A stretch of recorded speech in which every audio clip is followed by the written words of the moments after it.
Bienvenidos a nuestro entrenamiento de PNL, pero quiero comenzar hablando un poco sobre la PNL científica. ¿Por qué PNL científica? ¿De dónde viene esta idea de PNL? ¿Qué es PNL programación neurolingüística? Bueno, la PNL en realidad, la llamada programación neurolingüística, va a surgir en los años 70 con dos personas diferentes, Richard Bandler y Frank Puselic. No es John Grinder, no es John Grinder, no es John Grinder. Richard Bandler estaba trabajando con las transcripciones de Fritz Perls y Frank Puselic trabajaba, dedicado a la ardua y noble tarea de la recuperación de jóvenes que, además, tenían serios y persistentes problemas de drogas. Jóvenes que tenían problemas de drogas. Y entonces, nuestra explicación de la programación neurolingüística va a ser interesante porque ustedes van a entender cómo llegaron a Virginia. Satira a toda esta gente que se hizo famosa. Eso no está escrito en los libros de PNL. Entonces, lo que sucedió fue lo siguiente. Richard Bandler era un tipo de las ciencias exactas, era un chico de computación en la Universidad de California y estaba muy interesado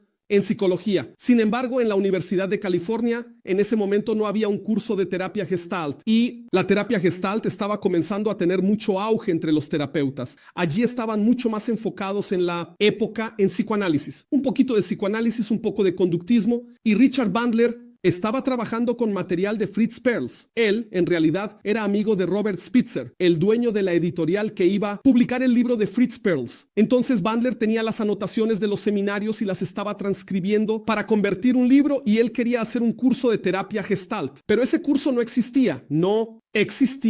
Bandler se hizo amigo de Frank Puselic, excombatiente de Vietnam, y que ayudaba a jóvenes que tenían problemas con drogas y así se conocieron. En esa época, en la facultad, si conseguías autorización de algún profesor, tú podrías comenzar a crear cursos de extensión y grupos de estudio. Ahí Richard Bandler, que era alumno de John Grinder, logró esto con John Grinder, que era profesor de la facultad.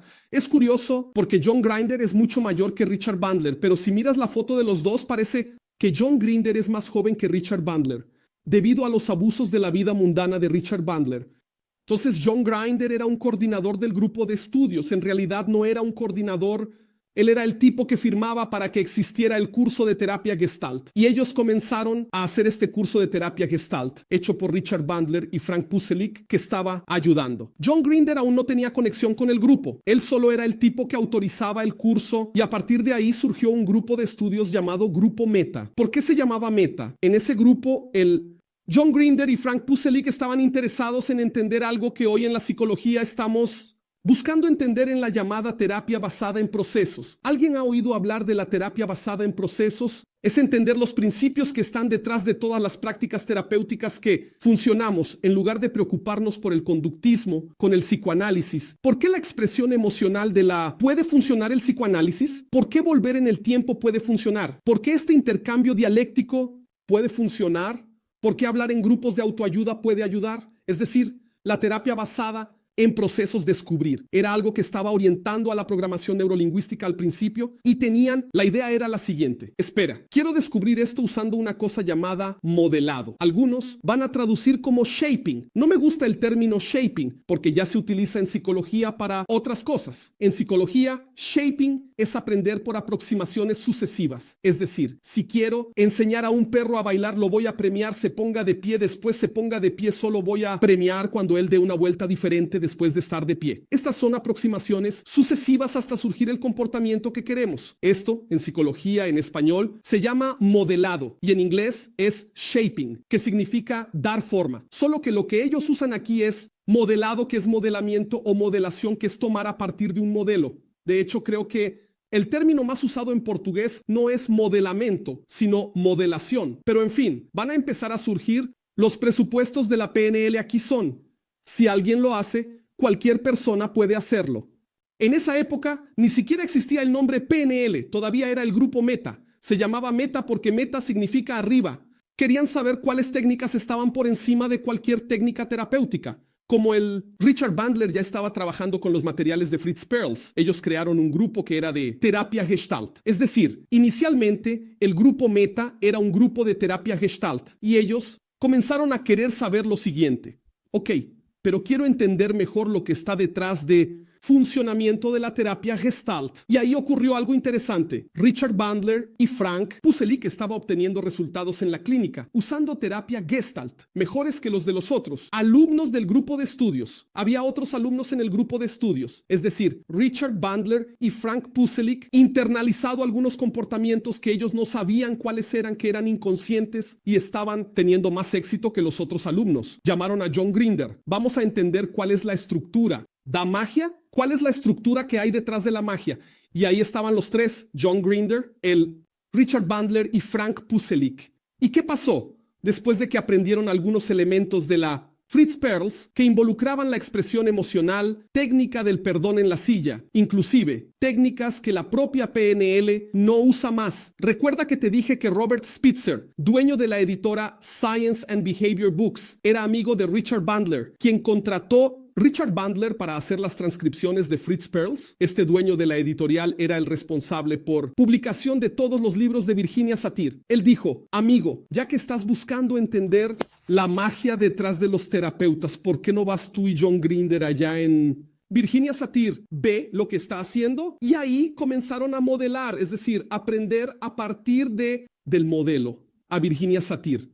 Y ahí descubrieron varios patrones de Virginia Satir y ese patrón se llamó metamodelo. Luego vamos a trabajar con el metamodelo, son cuestionamientos socráticos. Lo interesante es que el metamodelo surge en la concepción de que el cambio va a surgir a partir del fin de la distorsión del pensamiento. Cuanto más específico sea al cuestionar, menos habrá distorsión cognitiva. No usaban este término distorsión cognitiva, pero usaban distorsión de pensamiento. Por ejemplo, la persona hablaba así: nadie me ama. Ahí hay una generalización. Entonces preguntas: ¿pero estás seguro de que nadie? ¿Acaso en todo el mundo no hay nadie que te ame? ¿O las personas que conviven contigo te dijeron que no te aman? Observa que tomaba algo que era una generalización de una creencia y querían particularizar eso. Y combatían eso con cuáles eran esas cuestiones específicas. Y entonces hicieron todo esto en relación a esas cuestiones específicas con Virginia Satir. Y ahí surgió la preocupación por el uso de elementos que vamos a trabajar aquí, como canales sensoriales, modalidades, submodalidades y metamodelo. Solo que en el grupo de estudios había un hombre ilustre. Gente, este grupito de estudios tenía a Stephen Gilligan, que es uno de los padres de la nueva hipnosis ericksoniana. Robert Dilts estaba en ese grupo de estudios. Gregory Bateson estaba en ese grupo de estudios. Gregory Bateson fue uno de los mayores antropólogos del siglo XX. No era un grupo de estudios igual que en el colegio, donde juntas a dos compañeros que no leyeron el libro. ¿Entendiste? Eran investigadores. Y entonces Gregory Bateson, que era vecino de John Grinder, dijo así: ustedes están muy preocupados por estas preguntas específicas. Las técnicas de ustedes están muy incompletas. Estaban apasionados por el metamodelo, pero estaba muy incompleto porque hay un tipo allí en Phoenix, en Arizona, que en lugar de ser específico es generalista, cuenta historias que nunca terminan. Y durante una conversación, las personas entran en trance hipnótico. Es un tal Milton Erickson. En esa época, Gregory Bateson quería que John Grinder estuviera allí. De hecho, los videos que ustedes encuentran en la internet de Milton Erickson, casi todos fueron filmados por Gregory Bateson. Gregory Bateson era cinegrafista de Milton Erickson. Y ahí John Grinder no quería ir a Milton Erickson de ninguna manera, ninguno. Porque Milton Erickson había publicado varios libros, varios. La colección de libros de Milton Erickson es gigantesco y John Grinder era el Caxias de la dupla. Él dijo: no voy a llegar a un tipo tan famoso, tan relevante, con tantos libros publicados, sin haber leído todos los libros. Richard Bandler dijo: vas así, en el camino a la gente agarra un libro, nunca iremos allí. Richard Bandler siempre de la acción y John Grinder siempre fue el más académico, por eso la dupla funcionó bien. Ahí fueron a sí mismos, fueron sin haber leído ningún libro. Llegaron allí, no sabían nada de hipnosis y comenzaron a observar a Milton Erickson trabajando. Y luego publicaron el libro, 2 volúmenes, Los patrones hipnóticos de Milton Erickson. Eran patrones que Milton Erickson utilizaba para la comunicación y que Erickson no se daba cuenta. Lo que entendemos como PNL se convertirá en PNL debido a alguna pelea que tuvo entre Puselic y Richard Bandler. De hecho, Frank Puselic no fue a la casa de Milton Erickson. Él fue cortado antes y Richard Bandler tenía mucha influencia con John Grinder. Grinder era el brazo fuerte, el fuerte del negocio. Entonces expulsaron a Frank Puselic e inventaron el nombre programación neurolingüística. Ahí surgió el término PNL. Y los años 70 los libros comenzaron a aparecer con esta idea de programación neurolingüística. Esta es la historia de la PNL, es decir, comienza con un grupo de estudios de personas que estaban motivadas, que querían descubrir cómo hacer diferente la terapia. Y una cosa fantástica que veo de este grupo de estudios es que cuando teníamos al chamán, la gente tenía mucha magia. Cuando teníamos un mesmerista, el magnetista, la vencedeira, mira cuánta cambio que tenemos por cuenta de esto, por creer que algo fantástico va a suceder. Y en el momento en que surgió la medicina como la que tenemos hoy, creo que es genial, gente. No estoy en contra de la medicina, pero gran parte de la magia se encuentra porque en el momento en que entiendes el mecanismo, acción detrás, la expectativa de que algo fantástico va a suceder va disminuyendo y ahí la magia va disminuyendo. En la psicología ocurrió lo mismo. En el momento en que el padre, el pastor, la vencedeira se convirtió en el psicólogo que tuvo una pérdida ahí. Entonces, claro que yo jamás diría que no tuvimos ganancias. Claro que hay ganancias con una práctica científica. Estoy diciendo que hay que ir hasta el chamán o para ir al chamán, ¿cierto? Y yo no voy a controlar mi salud en el chamán. No voy a hacer lo mismo. Nuestro amigo Guilherme hace, que es inyectar veneno de sapo en el cuerpo, que es el cambó. Eso es lo que se llama, ¿verdad? No, yo no animo esas cosas.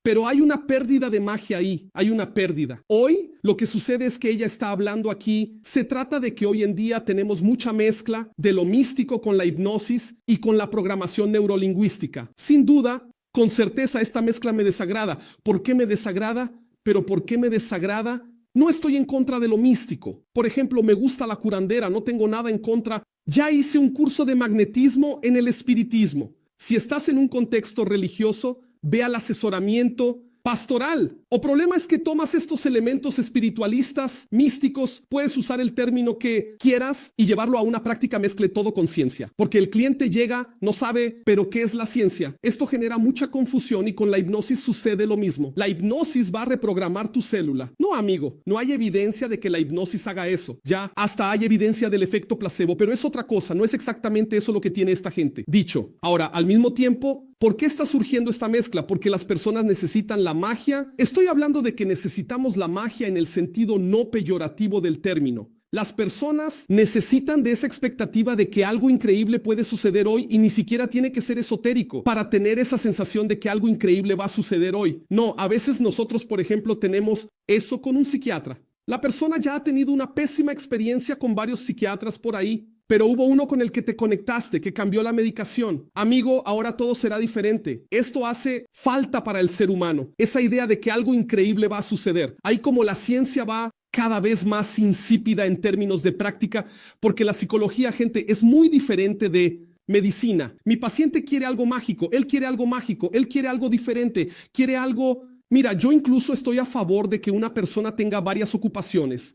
Por ejemplo, el tipo puede ser hipnólogo, ser bailarín y ser padre de santo el fin de semana. No veo problema en que una persona tenga varias actuaciones. El problema es cuando las actuaciones se mezclan en el momento de la práctica clínica. Y eso ha estado sucediendo. Y creo que el problema de esto es que genera mucha deshonestidad intelectual porque la persona, ella usa su creencia y muchas veces no es la creencia del otro, ¿verdad? Entonces eso termina invadiendo el espacio del otro. Ahora, ¿por qué surge esto? En la psicología, cuando comenzamos a tener una práctica más científica y nuestra propuesta tiene una práctica científica, pero vamos a eliminar la magia. Natural la magia ir desvaneciéndose. El efecto placebo es mucho menos mágico que el magnetismo animal. Yo entender el aumento de la inmunidad por la sugestión es menos mágico que yo decir que voy a reprogramar la célula. Reprogramar la célula va más en línea con la expectativa de que algo mágico va a suceder. Y así entonces la PNL de cierta forma va a rescatar la magia. Así como la hipnosis rescata la magia, incluso si trabajas con una práctica de hipnosis basada en evidencias, en el momento en que llegas, en la clínica dice, vamos a hacer hipnosis, nada será como antes, va a suceder la hipnosis. Y eso es una cosa que me gusta de la programación neurolingüística, es que a pesar de que a veces exagera mucho, incluso por cuestiones que yo imagino que sea por motivos de mercadotecnia. Richard Bandler habla mal de la psicología todo el tiempo, como si la terapia Gestalt no hubiera venido de la psicología. Entonces habla mal, habla de que la psicología está atrasada. ¿Quién ha escuchado esa charla? La psicología está atrasada. En la PNL curamos fobias en 5 minutos. Ahí surgió el término programación neurolingüística, que es la llamada PNL, y es un término que considero erróneo. Yo voy a explicar por qué considero erróneo el término programación neurolingüística. En español es PNL. En inglés es NLP, pero cuando surgió el término programación neurolingüística creo que fue intencionado. Cuando ves las entrevistas de Richard Bandler, él tiene una historia muy interesante que, por supuesto, es inventada, pero es una historia interesante, nunca interrumpir una buena historia con la verdad. Entonces la historia de Richard Bandler es la siguiente. Él estaba en el coche. ¿Quién conoce la historia del carro? Él estaba en el carro conduciendo y era de computación y tenía unos libros de programación, de computadora y de lingüística en el coche. Ahí el guardia lo detuvo y pidió la documentación. Él mostró. ¿Qué haces? Soy profesor. ¿Profesor de qué? Ahí supuestamente Bandler habría mirado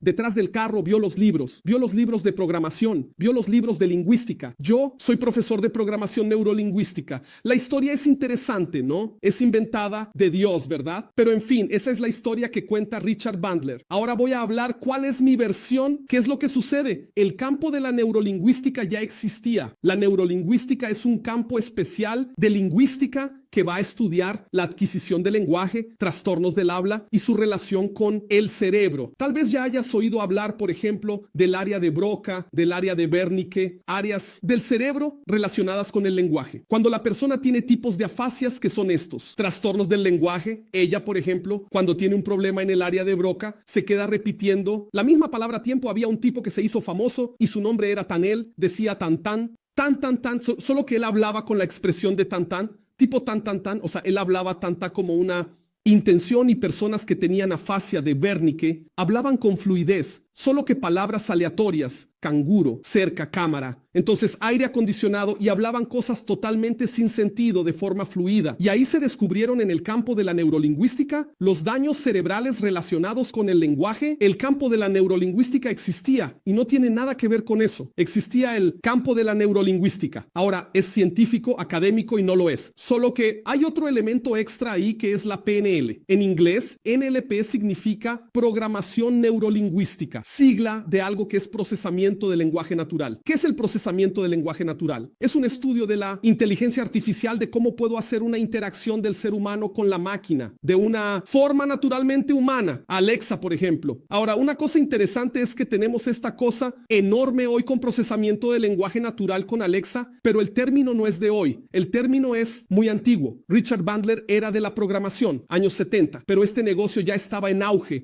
posguerra. Dirá que no sabía que PNL era un término de la comunicación del lenguaje natural. Procesamiento no lo creo. Creo que tomó un acrónimo que ya existía en la computación, un término que ya existía en la lingüística para dar un estatus académico a algo que ya no era más académico. Porque el grupo Meta comenzó académico, pero dejó de ser académico y él quería dar ese aire. El punto es que yo creo que él quiso dar un énfasis de que este asunto es académico. Creo que sí, creo que quería aportar más evidencia a la programación neurolingüística. Richard Bandler, el tiempo habla, no necesita la ciencia, pero usando términos que remiten a la ciencia todo el tiempo, como la propia neurolingüística. Ahora, la explicación oficial del término que voy a dar ahora es que en programación neurolingüística, la programación tendría que ver con la estructura y alterar la estructura que la gente tiene detrás del comportamiento neuro, la idea de que esto será mediado por un cerebro, y lingüística tiene que ver con la forma en que esto va a suceder. Es decir, sería la reprogramación de lenguaje a través de la comprensión de cómo funciona el cerebro. Esta es la explicación oficial que encontrarás sobre el término programación neurolingüística. Richard Bandler va a hablar sobre programación. La neurolingüística es todo aquello que funciona. Ellos comienzan a usar cosas de Milton Erickson. Eso es curioso. Hay un patrón de comunicación de Milton Erickson que se llama verbo no específico. Él se usa para confundir a las personas. Por ejemplo, hay una calamidad, se tomarán actitudes. Y ahora, ¿todo bien? Se tomarán actitudes. Hay un asunto que involucra corrupción. Vamos a resolver esto. Corruptos. No pasarán. Vamos a resolver esto. ¿Qué es lo que vamos a resolver? Lo que vamos a resolver es un término que se utiliza de forma no específica.